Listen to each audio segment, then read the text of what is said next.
One of the hardest things that we have to learn to do in life is to walk away from the things we love. And this is really taboo to say in today's dating market and today's culture. You know, we talk about love like it's this wonderful thing, but love is really just a biological sensation that is really put in your head and your mind and your thoughts to allow you to reproduce. Love is not what makes a relationship. Love is not what will give you peace in life. Love is often violent and fiery and up and down and all around. Love can break you. Don't look at love as the goal in life. People talk about it all the time. I want to be in love.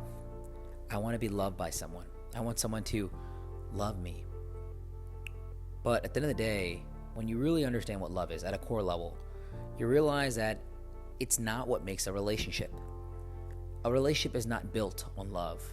A relationship is built on compatibility, trust, loyalty, and respect. These are the things that a relationship is really built on.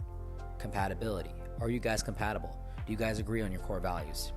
Trust. Do you trust this person to actually represent you in the best way possible, even when you're not around? Loyalty. In an emotional aspect and in a physical aspect, because we all have boundaries in a relationship of what we want them to do and what we don't want them to do. And respect. Does your partner respect you? Do they respect your decisions? Do they respect your wishes? Do they respect you enough to see you grow, even when it doesn't necessarily satisfy them all the time? And then you have different variables that add on to that, such as being empathetic, being nurturing, being caring, being protective, being someone that can understand them. Love comes after all these things. And to be honest with you, love is very easily built once you have these things.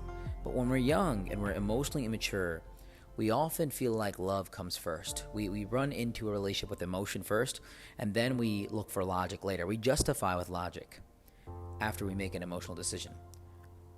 And that's incorrect. And although we can't operate with complete logic, we must operate with something called emotional logic.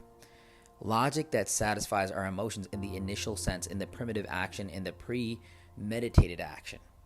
And what I mean by this is that, you might buy a car. And you might buy this car, for example, and say, oh, I really like this car. You might buy it out of emotion, right? And many people have told me this idea where they buy this car and the car is just not financially suitable for them. And they justify this car purchase by saying, oh, it motivates me. It motivates me to become better. Every time I'm in the car, I work harder. And they justify this emotional decision with logic. Instead, you want to use emotional logic. And you want to buy something that makes sense for you in a logical manner that also emotionally satisfies you. So it may be a compromise in a sense. A lot of times it is. But it's going to make you a lot happier. I think that people seek this love in life, and it's often what breaks them. And then we get to a point in life where we turn off on love, where we say, I don't want love anymore. I'm so sick and tired of being hurt. I'm so sick and tired of being brokenhearted. I'm so sick of going through the pain. And trust me, I've been there too. But that doesn't last forever. But what you must learn from that emotion and that feeling and that sadness and that depression and that anxiety and that frustration and that jealousy and that envy, all these negative emotions, what you must learn from that is love is not what makes a relationship. I don't want a partner in the initial senses that I love. I'll learn to love them after a period of time. But love is not what I lead with. Like today when I look for someone, I don't look for love right away. I look for compatibility. Does this person agree with me? Do we have the same core values? Can I trust this person? Can I respect this person? Does this person respect me? Are they coachable? Are they reciprocative in the way that I distribute my love to them? When you look for someone in today's world, look for compatibility first. We're in an economic state that you really need to look for core values. Can you support one another? Is this person going to be a good father to your children, a good mother to your children? Can they create a legacy with you? Are your purposes aligned? Do you both want to help people? Do you both want to travel the world? Do you both want to open a massive real estate business? What is your purpose in life and what is their purpose in life? And can they coexist? But don't lead with this idea of emotional attachment. Just because they have the same color as you and the same food as you. Listen, those things don't matter. I'm telling you. You guys can eat different things. You're not eating out of the same plate a lot of times. Even though you guys might not like the same movies, you can compromise and watch them together. It's not the end of the world. If you really care about each other and the relationship really makes sense, that will be easy. Now, one thing I will say that people should not compromise on, and this is, another thing that people don't really like, is sex. Because you can't go get another sexual partner, and many times in a monogamous relationship, it's just taboo. It's not allowed. It's a break in the morality and the code. And, I think that you should not compromise in the sexual experience. So many times if the relationship is not sexual enough for you, or it doesn't really make sense for your proclivities, then maybe it's time to find somebody.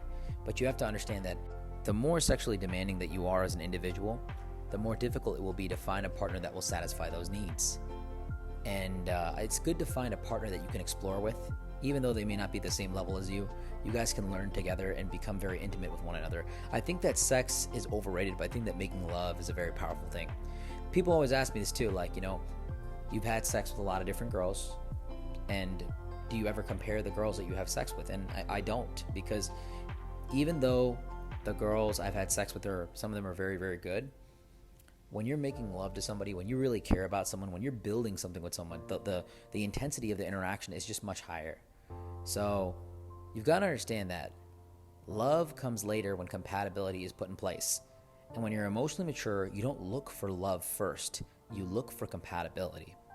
So when you start to approach relationships, don't go for the emotional attachment. Who cares if they have the same favorite color as you? Who cares if they like the same music as you? Who gives a crap? Who cares? It doesn't matter. What matters is your connection on a logical scale first, more than anything else. And this is why arranged marriage is so successful. This is why arranged marriages stay together. Because even though people have differences and they're not 100% compatible, they make it work. They make it work. So if this was helpful to you in any way, shape, or form, definitely share this audio with somebody. Give our podcast a thumbs up, or 5 stars wherever you're at, whatever platform you're on. I really appreciate it.